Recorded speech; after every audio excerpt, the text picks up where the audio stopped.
Hello everyone, before we start the episode, I'd like to take a brief moment to read a promo for a new podcast from right here in my home country of Canada. What do you normally think of when you remember the 1990s? Grunge music? The Fresh Prince of Bel-Air? Friends? That weird phase Unsolved Mysteries went through when they presented stories about UFOs and dogs who cured cancer? What you might not remember is that smartphones did not exist, and a whopping 61 million people were using pagers back in 1994. Things moved fast in the 90s, really fast, and that's why the last 10 years of the 20th century were a time like no other. On the new Curious Cast podcast, History of the 90s, host Kathy Kenzora will be traveling back in time to explore the stories that defined a decade.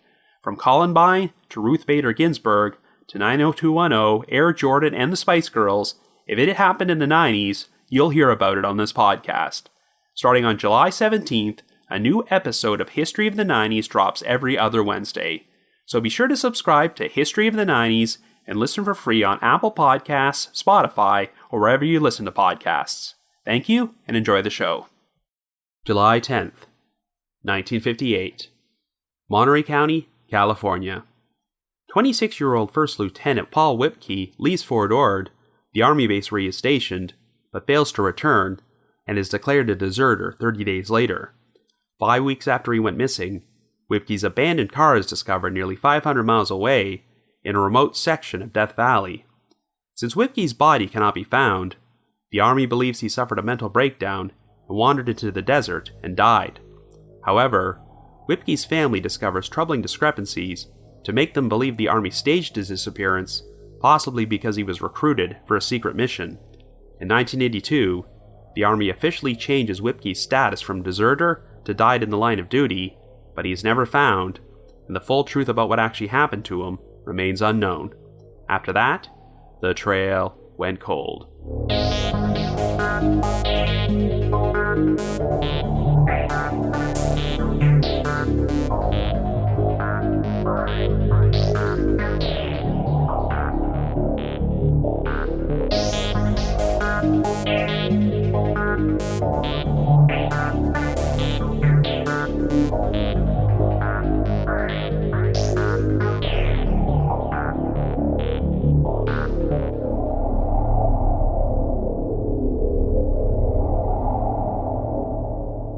Hello everyone, and welcome to the latest episode of The Trail Went Cold. I'm your host Robin Warder, and we've got a very strange military mystery to cover today. The 1958 disappearance of Paul Whipkey. This case was once featured on Unsolved Mysteries, and I recently realized that aside from the murder of David Cox, I haven't done any episodes about the military-themed cases from the show. Unsolved Mysteries covered their fair share of stories about servicemen who died or went missing under seemingly suspicious circumstances, and the victims' families were certain that the military was involved and orchestrated some sort of a cover-up. Well, quite frankly, I feel that some of these segments had an overly conspiratorial tone, and that Unsolved Mysteries had a tendency to exaggerate certain details to make the cases seem more mysterious than they really were. However, the disappearance of Paul Whipkey, a first lieutenant serving the United States Army, is a pretty bizarre story, and I think there are enough odd details to suggest that the military knew a lot more than they were letting on. At the time he vanished, Lieutenant Whipkey was stationed at Fort Ord in California before he left the base one day and went absent without leave. When Whipkey's abandoned car was discovered in Death Valley over a month later, the Army believed that he simply wandered out into the desert and died, but there is compelling evidence to suggest that someone else may have planted the car there. Whipkey's family has always clung to two potential theories. The Army either recruited Whipkey for a top-secret mission, or they staged his disappearance to cover up their culpability in assigning him to Operation Plumbob, a series of atomic tests which may have caused a severe negative impact on Whipkey's physical and mental health. So we're going to explore all the different possibilities on today's episode. However, before we get started, just a quick reminder that The Trail Went Cold is a weekly podcast, which is currently available for download on several platforms, including iTunes, Stitcher, Google Play Music, and Spotify. So if you like this podcast, be sure to subscribe to it, and please leave us a rating or review on any of those sites to help spread the word. The Trail Went Cold is on Patreon, so if you would like to learn how to support the show, please visit our page at patreon.com/thetrailwentcold. For as little as $1 a month, you can garner access to exclusive rewards, which may include stickers and thank you cards, early access to episodes, and bonus content. So with all that out of the way, let us now explore the bizarre disappearance of Lieutenant Paul Whipkey.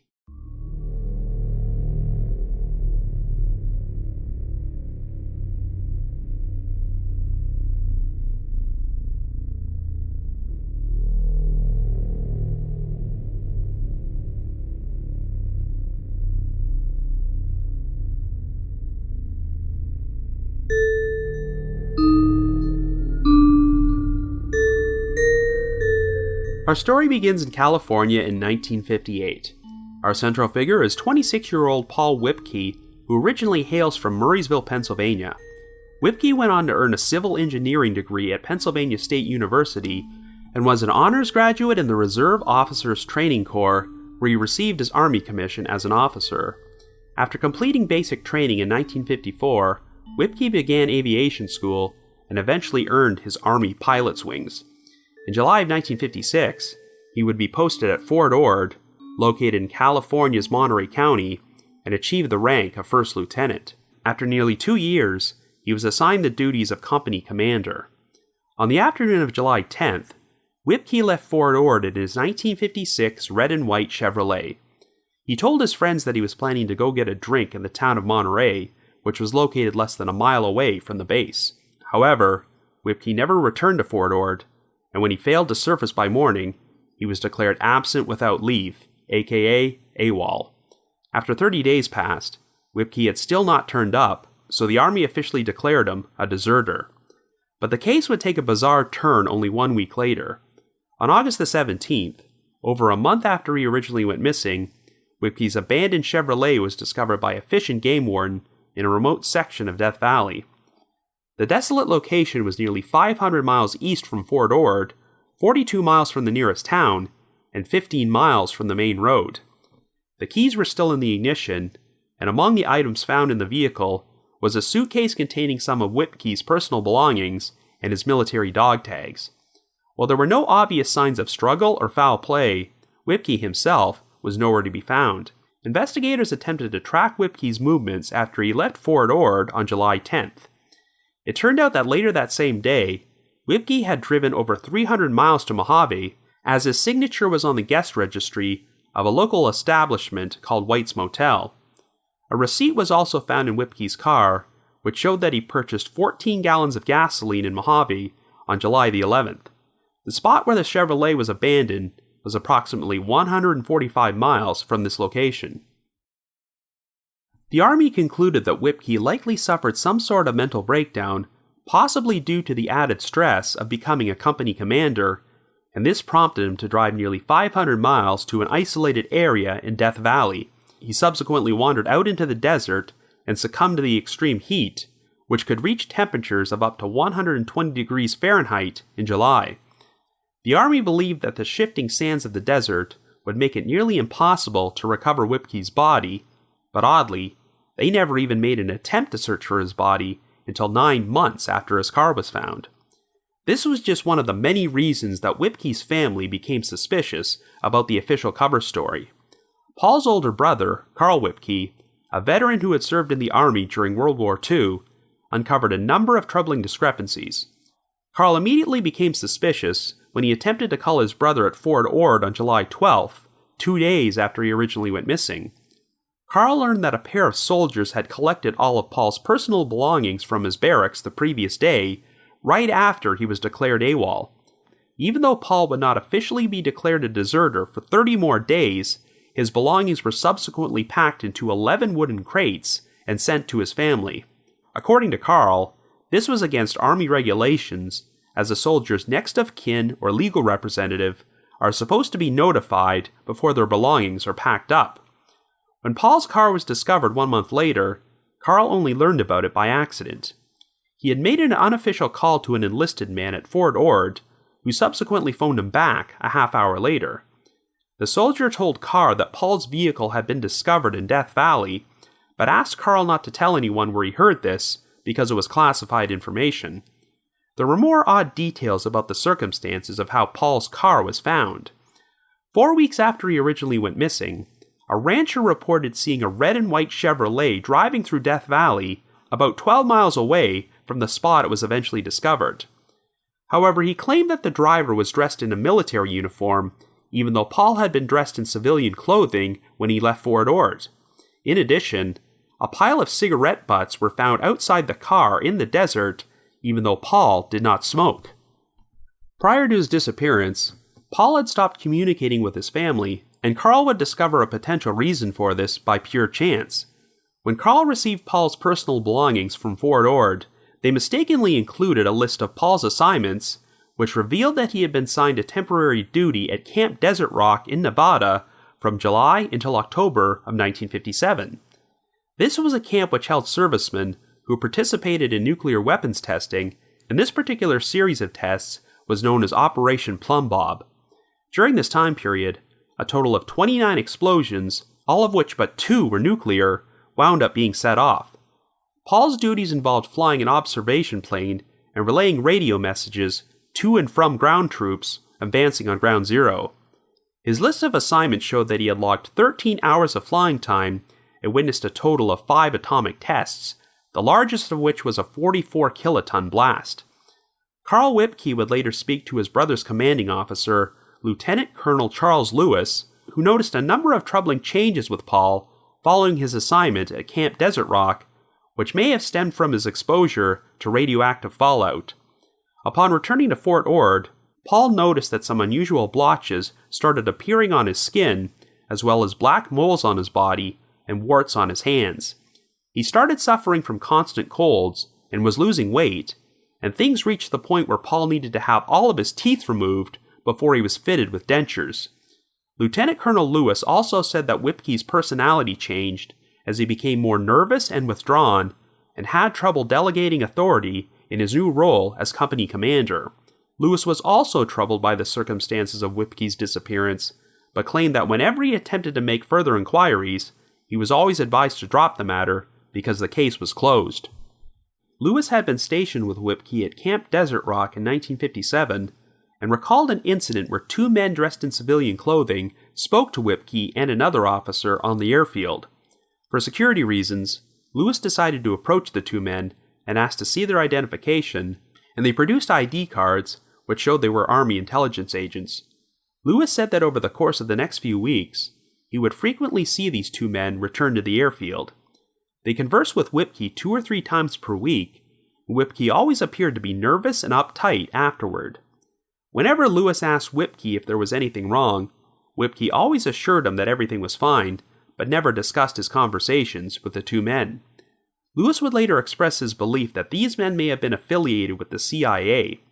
During this time period, the CIA would often recruit servicemen to assist them on classified, top-secret assignments, and Lewis felt that Whipkey's excellent service record would have made him a promising candidate.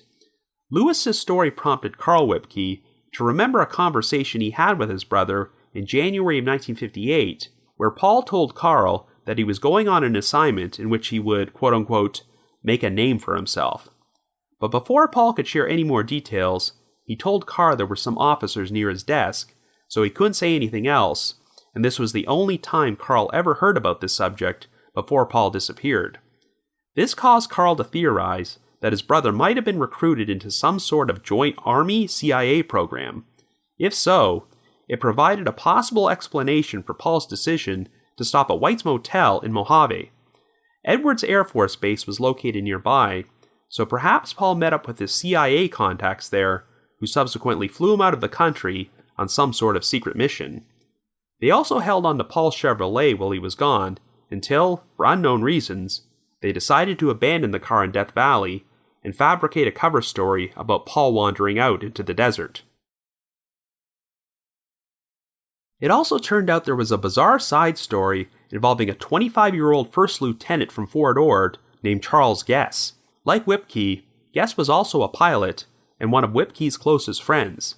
They had both been stationed together at Camp Desert Rock, but while there, Lieutenant Colonel Lewis claimed he saw Guess get interviewed on at least one occasion by the same 2 men who frequently conversed with Whipkey. On the morning of July 22, 1958, just 12 days after Whipkey went missing, Guest took off from Bishop, California in an L-19 reconnaissance plane in order to perform a topographic survey for the Army. He was supposed to land in Winnemucca, Nevada, but the plane never arrived, and an extensive search failed to turn up any trace of him. However, in September of 1959, a pair of deer hunters spotted wreckage from a crashed plane on the west slope of White Mountain in Inyo National Forest, located about 35 miles northeast of Bishop. Skeletal remains which were identified as belonging to Guest were found nearby. On the surface, this seemed like a tragic accident, but there was one problem. The plane's wreckage apparently had a different serial number than the plane Guest had originally taken off in. The fact that Guest and Whipkey had both been involved in atomic testing at Camp Desert Rock and happened to go missing less than 2 weeks apart led to speculation there was a connection between the two cases. For the next 2 decades, Carl Whipkey would fight diligently to uncover the truth about what happened to his brother. In June of 1977, Carl sent a Freedom of Information Act request to the FBI asking them to turn over all information they had about Paul's disappearance. The following year, the FBI answered Carl and informed him that they had destroyed 14 boxes containing field files on the case 6 months after they received his request. In spite of this, Carl still managed to accumulate nearly 3,000 pages of government documents, affidavits, and transcripts related to his brother. He noticed some more odd discrepancies, such as when he received a list of all of Paul's assignments in the Army, which made no mention of his 3-month stint at Camp Desert Rock. Paul also uncovered one document which stated that his brother had once used the alias Paul B. Whipper, though no additional explanation was provided. One of Carl's goals was to change Paul's official status with the Army so that he would no longer be classified as a deserter. He even received assistance from a few senators, including Senator Charles Percy of Illinois, whose name you might recognize from a previous Trail Went Cold episode about the unsolved murder of his daughter, Valerie Percy. Carl's persistence finally paid off in April of 1982 when he successfully lobbied the Army Board of Correction to Military Records to undertake a new review of his brother's case. The board held a 3-day hearing, and in the end, they concluded that there was no evidence to support Paul's status as a deserter. Their final report stated that his unauthorized absence was excused as unavoidable, and that his death was, quote, incurred in the line of duty, not due to his own misconduct. As a result, Paul's status was officially changed from deserter to died in the line of duty, and the Army Adjutant General's Office subsequently issued a certificate of honorable service in his name. However, even though the board concluded that Whipkey likely died the day after he disappeared, they still never provided any official explanation about what actually happened to him. While their official report acknowledged that Whipkey had been assigned to Camp Desert Rock in 1957, they denied that he had ever been involved in atomic testing, even though this duty had been specified on the list of assignments which had accidentally been shipped to Whipkey's family with his personal belongings. Lieutenant Colonel Charles Lewis had testified on Whipkey's behalf at the 3-day hearing, but claimed that he ran into some issues shortly thereafter, including an audit from the IRS. Lewis also received a phone call from a man identifying himself as an agent from the Department of Defense, who asked a number of questions about the Whipkey case. But when Lewis contacted the DoD later on, they maintained that none of their agents had ever phoned him, so Lewis never found out who the caller really was. This story would be featured on an episode of Unsolved Mysteries in April of 1991, featuring interviews with Lewis and Carl Whipkey. Carl hoped that someone who had been stationed with Paul at Fort Ord might remember something and come forward with new information. But this never took place, so after more than 60 years, Paul Whipkey is still a missing person, and his disappearance continues to remain shrouded in mystery. So I guess you could say, the trail went cold.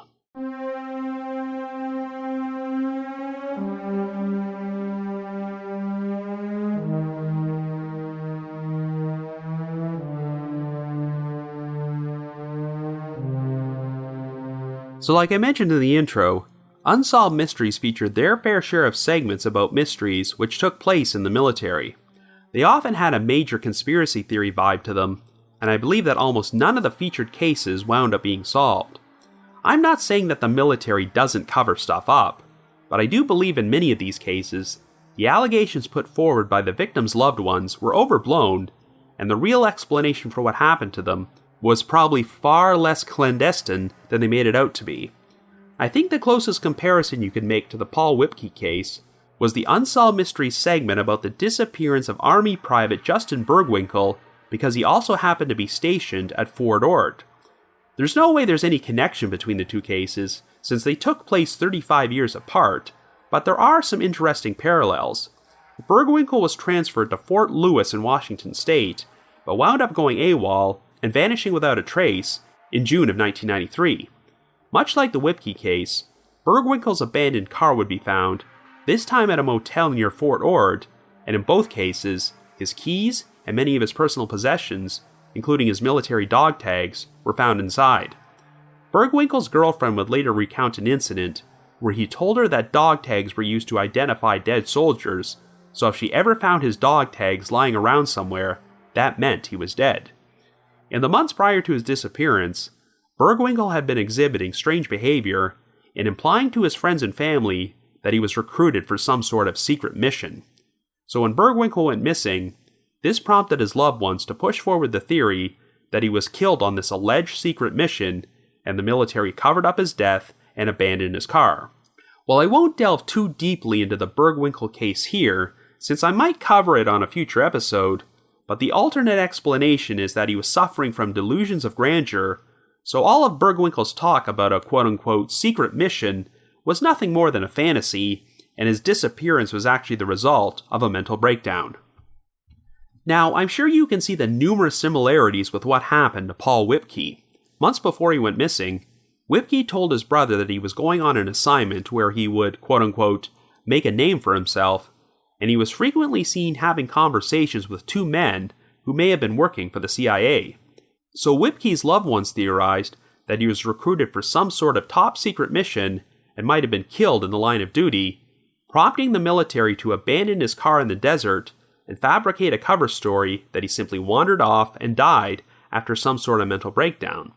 Like Bergwinkle, Whipkey had been exhibiting strange behavior prior to his disappearance, though there is actually an explanation for this, since Whipkey seemed to be suffering the effects of being exposed to radioactive fallout during atomic testing at Camp Desert Rock.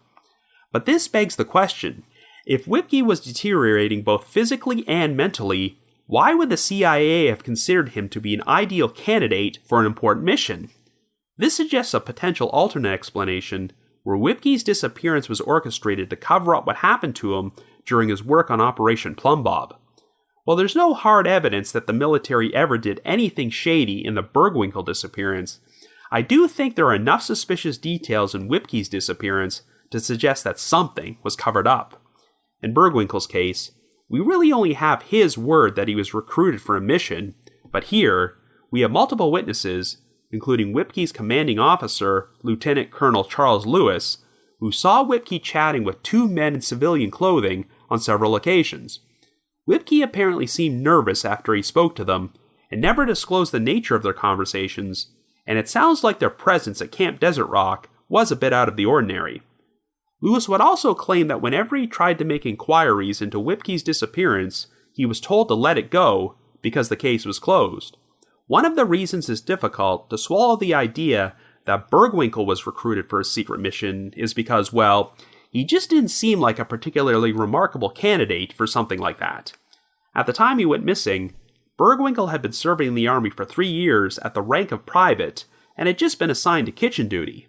Whipkey, on the other hand, was a skilled pilot with an excellent service record who had recently been promoted to company commander, so I could possibly see the CIA being interested in someone like that. But like I mentioned earlier, due to the effects of the radioactive fallout, Whipkey was starting to undergo personality changes and suffering from numerous health problems, which included the removal of all of his teeth. So you'd think this might have given the government second thoughts about using Whipkey on an important secret mission.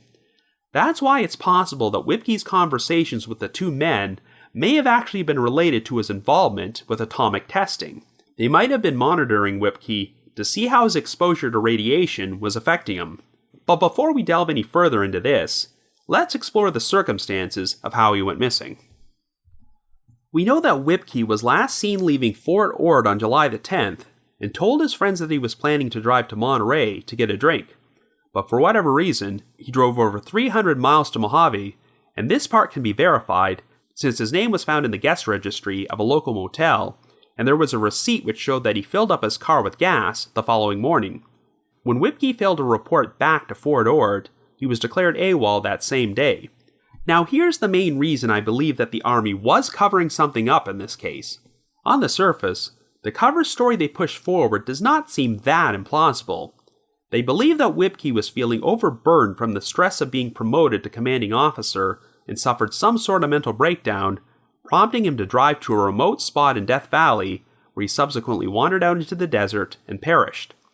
I know that Whipkey's family and friends always maintained that he was an excellent soldier and never would have deserted his post, but the effects of the radioactive fallout were clearly causing him to deteriorate, so I can totally believe he had a mental breakdown. However, the major red flag is that Whipkey's personal belongings were immediately cleared out of his barracks and boxed up on July 11th, the same day he was declared AWOL. The standard protocol in the military is that someone has to be AWOL for at least 30 days before they are officially classified as a deserter, which is exactly what happened here. This is when you'd expect them to go through the procedure of boxing up the missing soldier's belongings and shipping them to his family. There is no reason to do this when a soldier with an otherwise exemplary record is missing for only 1 day, particularly when Army regulations state that the soldier's next of kin or legal representative needs to be notified before they go through the process of clearing out their belongings, which did not happen here. So how could the Army have been so certain that Whipkey wasn't coming back? At this point, there's no way they should have known that he was hundreds of miles away. The theory that Paul's brother, Carl Whipkey, pushed forward is that Paul drove to Mojave and checked into White's motel in order to meet up with the people who recruited him for his secret mission. The Army then held on to Paul's car while he was flown to another section of the world for his mission, such as Asia. But something happened which ensured that Paul was never coming back, so the Army decided to abandon his car in an isolated section of Death Valley and fabricated a cover story about him wandering out into the desert. After all, Death Valley is one of the hottest places on Earth, in such a desolate location that it wouldn't be hard to imagine being unable to find Whipkey's body there. One of the key points used to support this theory was the eyewitness sighting from the rancher, who claimed he saw Whipkey's red and white Chevrolet being driven through Death Valley by a man in a military uniform. This sighting took place 4 weeks after Whipkey originally went missing, so if he really did see Whipkey's car, this raises a lot of questions. I know that Whipkey was wearing civilian clothes when he left Fort Ord, but even if by chance Whipkey was the driver seen wearing the military uniform, where was he during the previous 4 weeks he was missing? Of course, I'm sure there was a lot of red and white Chevrolets being driven around back in 1958, so I guess the alternate explanation is that the rancher did not actually see Whipkey's car. But if the sighting is legitimate, I find the timing to be interesting, since the Chevrolet was seen around the approximate time period the 30-day window had passed, which allowed Whipkey's status to be reclassified from AWOL to deserter. The presence of cigarette butts outside of the abandoned vehicle is also an intriguing clue. Unless Whipkey just suddenly decided to take up smoking prior to his disappearance, this suggests that someone else was with the Chevrolet when it was abandoned. This is quite reminiscent of another famous missing persons case, the disappearance of Ray Griecar, where cigarette ashes were found inside his abandoned car, even though he detested smoking.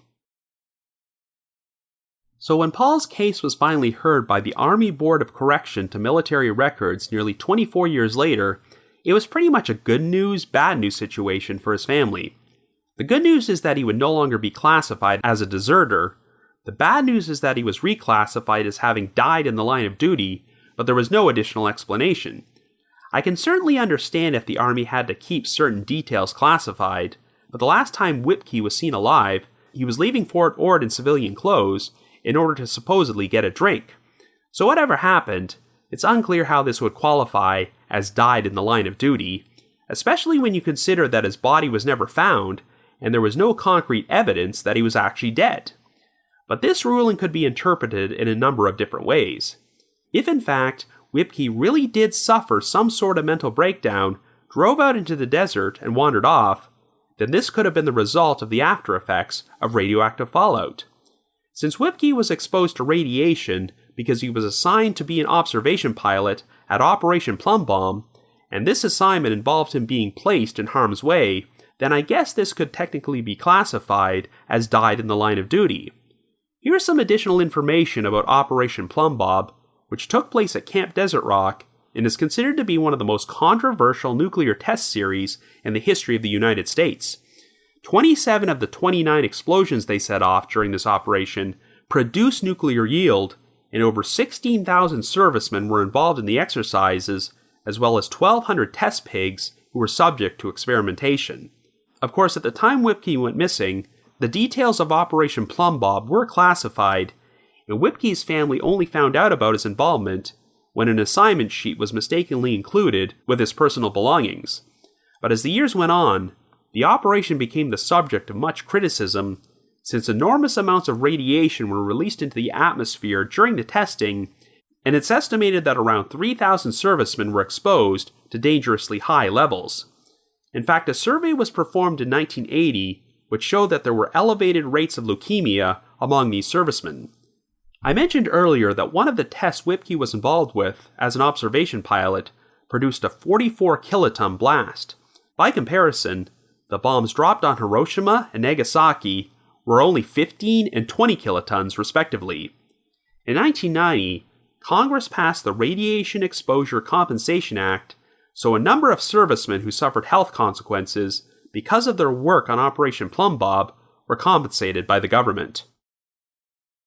When you look at the circumstances, it just seems far more plausible to me that Whipkey's disappearance was somehow related to atomic testing rather than anything to do with a secret mission, but there are still a few things which don't make much sense. I suppose this would be a good time to discuss the potential mystery within a mystery involving the death of First Lieutenant Charles Guess. As you recall, Guess was one of Whipkey's closest friends at Fort Ord, and a plane Guess was flying went missing only 12 days after Whipkey disappeared before the wreckage was discovered in Inyo National Forest over 1 year later.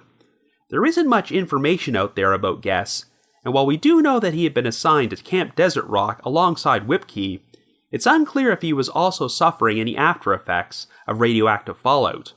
On the surface, it does seem like Guess's death was nothing more than a tragic accident, but it is eye-opening that this occurred so soon after Whipkey went missing. The one detail which has made people believe there might be something more to Guess's story is that the serial number found on the wreckage was apparently different than the serial number for the plane he took off in.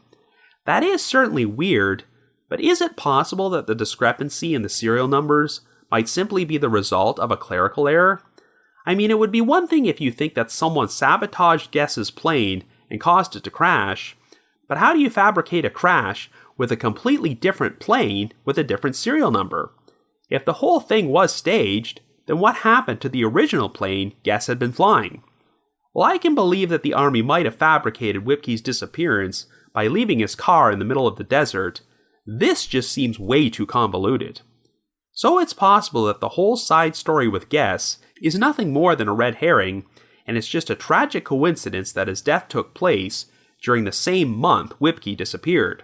Overall, the idea that Whipkey was recruited for a secret government mission is pure speculation, aside from the conversation he had with his brother Carl, where he said he would be going on an assignment where he could, quote-unquote, make a name for himself. But this conversation took place in January of 1958, 6 months before he went missing. It is possible that Whipkey really was in line to receive an assignment like that at some point, but because of his physical and mental deterioration from the radioactive fallout, he was ultimately pulled from this assignment, and it had no bearing on his disappearance. Even if he wasn't involved in some sort of mission, we do know for certain that Whipkey still made a lengthy drive from Fort Ord to Mojave and checked into White's Motel. So is it possible that he could have been meeting someone there? Well, Whipkey was seen having numerous conversations with 2 men at Camp Desert Rock who appeared to be government agents, and while he never revealed what they talked about, he usually seemed nervous after they spoke. One theory which has been pushed forward is that Whipkey may have witnessed something he shouldn't have while he was assigned there, such as experiments involving radioactive testing on humans. But it's also possible that he was being extensively questioned about the effects he was suffering, and perhaps this is the reason he went AWOL and traveled to Mojave to meet someone. The fact that Whipkey's belongings were removed from his barracks the day after he left Fort Ord indicates to me that someone in power knew he wasn't coming back there, at least not in the near future. Now, I'm not suggesting that Whipkey met up with someone who murdered him to cover up the fact that he had been exposed to radioactive fallout. I think an alternate explanation is that he was taken somewhere to receive treatment, but ultimately succumbed to his illness. The Army may have been worried about a potential backlash once it got out that a number of servicemen were put in harm's way during their work on Operation Plum Bob, so they got rid of Whipkey's body, abandoned his car in Death Valley, and came up with a cover story which involved him being a deserter who had a mental breakdown and wandered off to his death in the desert heat.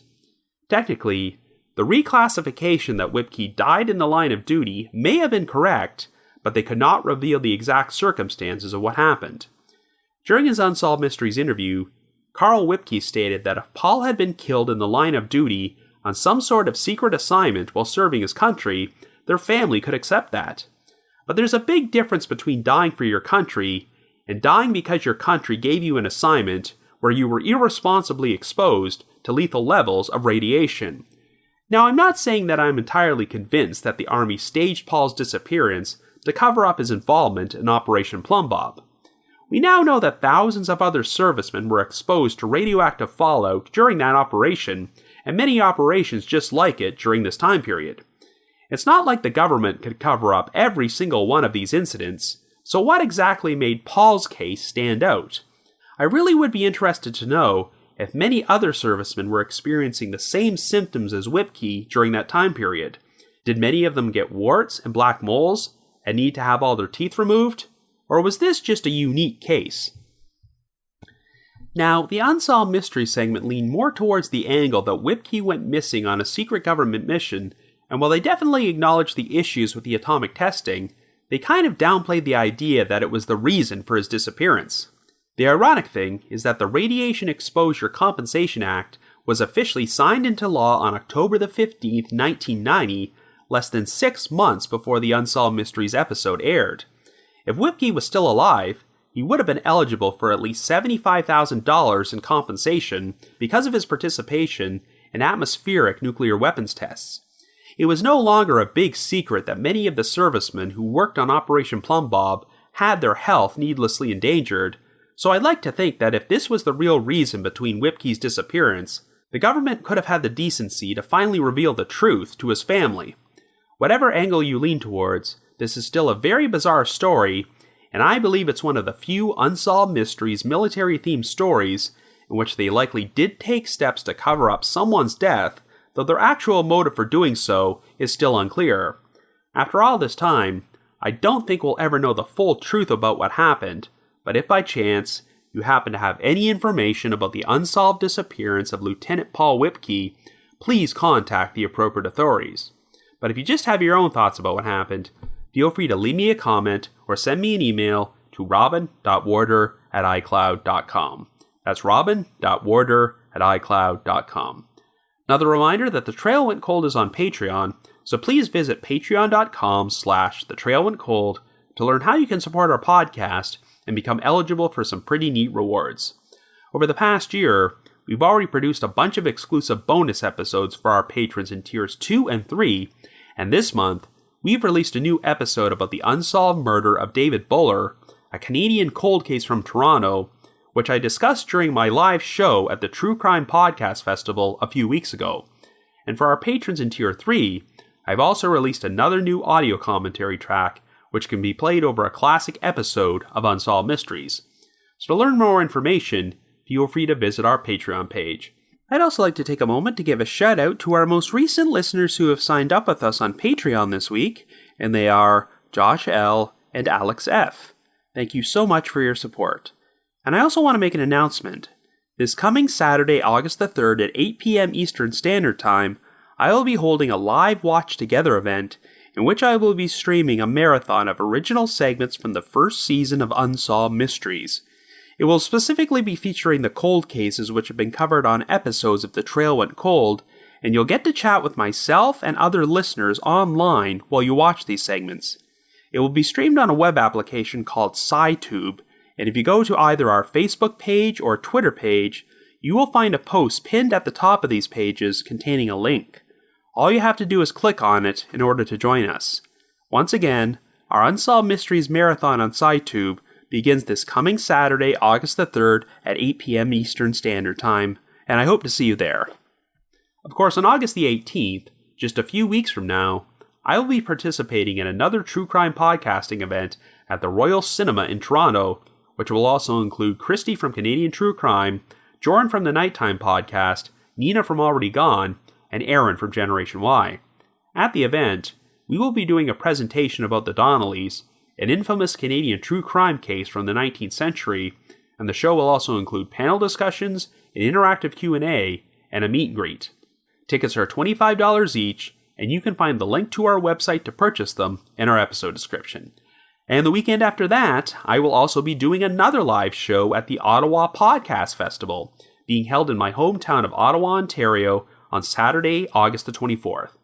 The festival is an all-day event featuring live shows from a whole bunch of different local podcasts, and The Trail Went Cold will do a 1-hour show at 7:30 p.m. that evening. To learn more information or purchase tickets to the event, please visit their website at ottawapodcastfestival.com. I also just wanted to give another shout out to my supporters at the Unsolved Mysteries message board at the Sitcoms Online forum and the Unresolved Mysteries subreddit. Need to provide a big thanks to McGill Foote, who edits and assembles this podcast together for me, and Vince Nitro, who composes the eerie music you hear on every episode. If you haven't already, you can like us on Facebook, follow us on Twitter, or leave us a rating or review on iTunes, Stitcher, Google Play Music, or Spotify. So have yourself a good week, and join me next Wednesday for another new episode of The Trail Went Cold.